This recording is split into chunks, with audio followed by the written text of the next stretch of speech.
Thank you to Squarespace for sponsoring today's video. We will hear more about them later. Hello and welcome to my channel. If you are new here, my name is Hannah McNeely. What do we do here? We do a lot of talk about plant-based diets. This is sort of a lifestyle channel that has evolved into me talking about one of my favorite things in the world, and that is the abundance of plant-based living. I've been vegan since 2006 and it has been quite a wild ride. If you're new to going vegan, or you want to go back to being vegan, or you just can't figure out the vegan thing, I actually have a totally free training just for you. Especially if you're one of those people who's like, I just can't figure out how to be vegan, like you're my people, you are who I'm here for, and I just want you to know that free training is there for you, so go ahead and join us there. Just click the link below. It's all about how to make your vegan lifestyle sustainable and effortless. We're doing something a little different today. I hope you guys are up for it. It's a little bit of a podcast style, a little bit more of an information from the experts. James and Dahlia Marin are two registered dietitians who are all about whole food plant-based living, and they're amazing. I love them so much. Their company is called Married to Health, and they help people with a variety of things as dietitians, and they're just so knowledgeable and so passionate. I just feel like they have just the same perspective on wellness as I do, which is just wonderful to partner with them. I recently sat down with them for about an hour and we talked all things gut health after some of you guys in my audience sent me questions on my Instagram stories to ask them, and such great questions. We really got into the weeds in some of this stuff. Today we're specifically talking about bloating. If you are on a plant-based diet or not, you might be experiencing bloating and you're like, what the heck? Bloating is so uncomfortable and not fun at all. I completely understand, and so thank you for coming here to learn a bit more about bloat and also fiber. I hope you enjoyed the video. We're going to get into it right now, and you'll see more videos from this conversation about other topics of gut health. So let's give James and Dahlia a really warm welcome on this channel.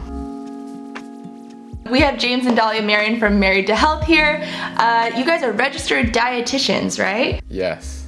And you specialize in gut health. Yes, we do. Thank you so much for being here. Thanks for having us. We're excited to answer these great questions and get into the nitty-gritty of the gut. There's so many specific questions from people who struggle with gut health, and it's just like super prevalent these days. One of the biggest questions people get is, I'm bloated, I look like I'm pregnant at the end of the day, what's going on? So unfortunately, I think this is one, becoming more common, and two, I think we're destigmatizing talking about it, because I think people have been bloated for years, right? I often speak to patients who are in their 50s, 60s, 70s, and they're like, I've been bloated for decades. So thankfully, we're having more of these conversations, and we're being real with the fact that we are bloated, we're constipated, we have diarrhea, we're experiencing these different things, so that way we can reach out and we can get some help. Mm-hmm. I think that there are several reasons why we're seeing this happen. One, I think especially those who are right now in their 20s, 30s, maybe even early 40s are experiencing an explosion of these symptoms is because we were those generations who were raised on the most processed food, I think. And we're really starting to understand the first 1,000 days of life are most impactful to your gut microbiome. So being carried in a mom who had good gut health matters. Being delivered vaginally or being swabbed with a vaginal swab matters. Being breastfed matters to the gut. Not being exposed to extreme levels of stress or trauma in those first 1,000 days of life matter to the gut. And then what you're eating in those first 2 years of life, because those 1,000 days encompass mom's pregnancy plus about the first 2 years of your life. So those things are going to factor in. I think a lot of those, again, in their 20s, 30s, 40s, didn't necessarily have all those foundational pieces. So we're trying to build on something that maybe is rocky. And we're hearing that more and more. I'm bloated. By the end of the day, I look and feel pregnant. I have to change pant sizes by the end of the day. I hear this so commonly. And that can be for many reasons. I think at the surface level, you want to bring it down to a couple different things. The first one you always want to rule out is constipation. I think people often don't realize how constipated they are. And even if you're going every single day and having a bowel movement every single day, you want to ask yourself, is it a complete bowel movement? What's the volume that I'm putting out? Is it pretty small? Do I not go every day? Or do I go and then feel like I really want to go more, but nothing's coming out when I sit down? So constipation can be huge for a lot of people. Are you hydrated enough? Have you moved your body enough? Have you eaten enough fiber to get your bowels moving? And once people say, okay, I don't feel constipated, I feel like my bowels are completely emptied, I would say, especially for women, another thing you want to look into is dysmotility. So your gut not emptying itself as efficiently as it could, or all the muscles and nerves that are in and around your gut not working together the way that they should. I cannot tell you how many patients I go down this rabbit hole with and say, you know what, you're passing little dry, hard rabbit pellets, or you feel like after your first bowel movement of the day, you're pretty emptied out. And then as you go on throughout the rest of the day, you really want to have another bowel movement, but you can't. Might be your pelvic floor muscles. And we have these muscles that surround our rectum, our colon, our bladder, our reproductive organs.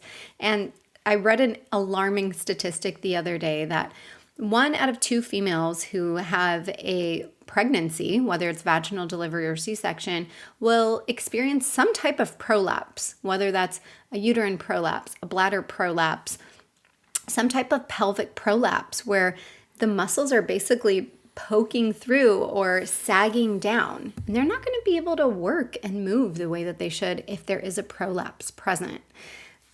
So if it's not one of those two things, constipation, dysmotility, could be dysbiosis, where just who is in your gut is off. Maybe you have not enough of the anti-inflammatory gut bugs that you should be having. You have in balance a little bit more of those inflammatory gut bugs. And so you feel that. Maybe with that dysbiosis, you're feeling like you're bloated, that you have constipation or diarrhea. Maybe you have mucus in your stool, or your stool is not wiping very clean. It wipes like peanut butter.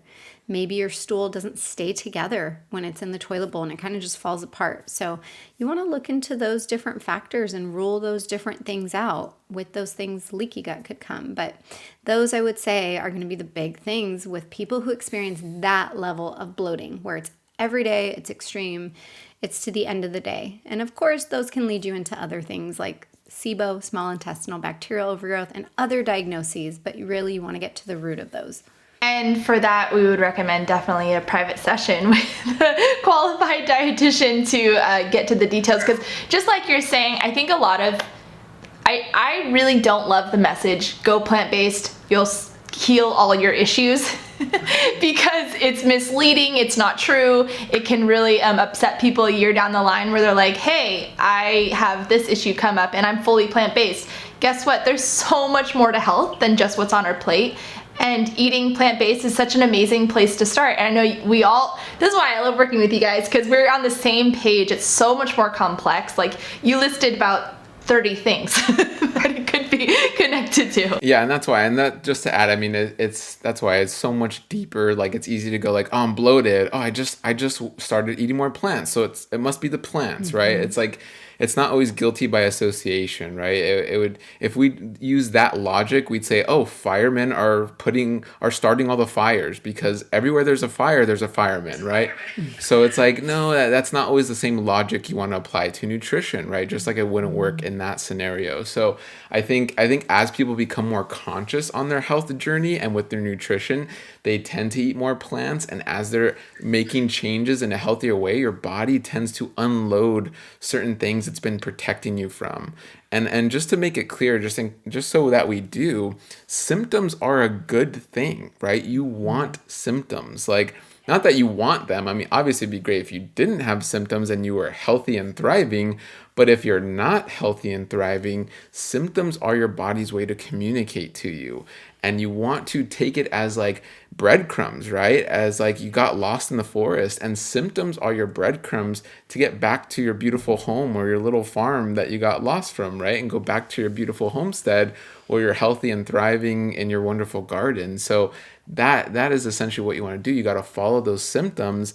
And that is, typically you need some help with that. You need a great care team who has seen those breadcrumbs before and goes, oh, I know which direction you're going into. I've seen this before. Let me help you with that. I'm so glad you brought that up, James, because this is something I've really been growing in with myself. You know, when you're pregnant, as I am, things come up and you just like, oh, what's that weird thing? Oh, this is strange. And in my last pregnancy, I was so resistant. It was just like resentful for feeling XYZ, you know, for piriformis pain or food aversions or whatever it is. And now when I have them, I'm training myself to say, thank you for being here. Thank you for just letting me know I'm here to listen. And it just automatically, like, it helps so much. So if anyone's feeling lost where they don't know where to start, just say thank you and everything changes. Yes. That's so true. So powerful. Like loving your body, like this beautiful body that's here to like work for you, and it works for you every day.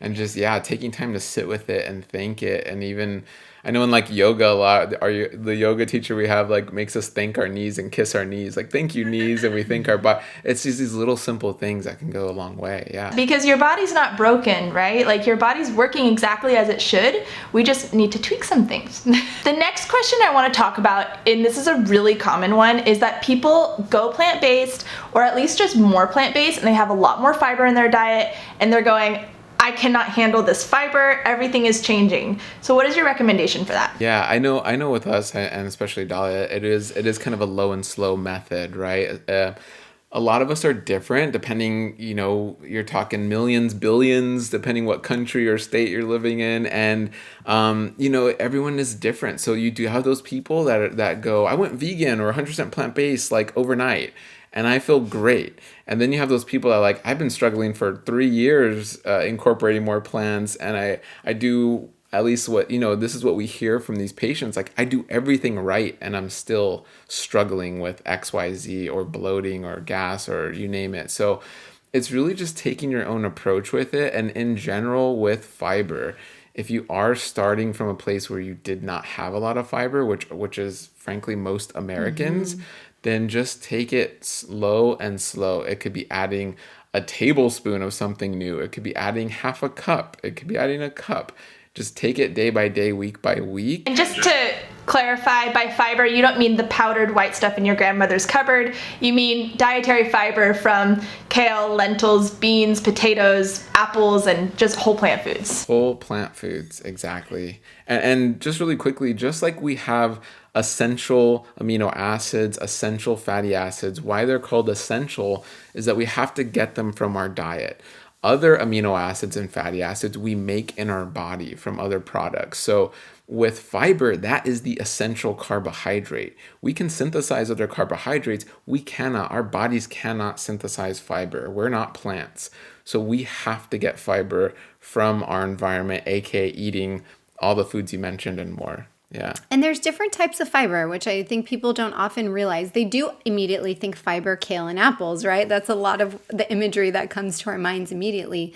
We have different types of fiber. There are dozens of different types, but if you had to lump them into two main categories, it would be insoluble fiber. And I always think fiber is going to help us clean up. So in order to clean up, we need different types of tools where we have a broom and we have a mop. So we have that insoluble fiber, meaning it doesn't drink up water. Just like a broom, you're not going to wet the broom before you start sweeping the floor. And that is the kale, that is the apples, that's the celery, that's this roughage. And it's helpful because that fiber, that insoluble fiber, really helps to exercise your gut muscles and helps them to kind of acclimate to moving more bulk through. And they're sweeping. So we want that.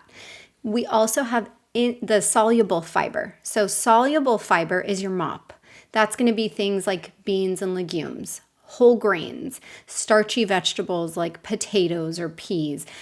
So we have this soluble mop that helps to mop up any leftover spots. So whatever gets left over is mopped up, and then also kind of lubricate things along the way. So those muscles don't always have to be working quite as hard. We have that soluble fiber to be adding that for us.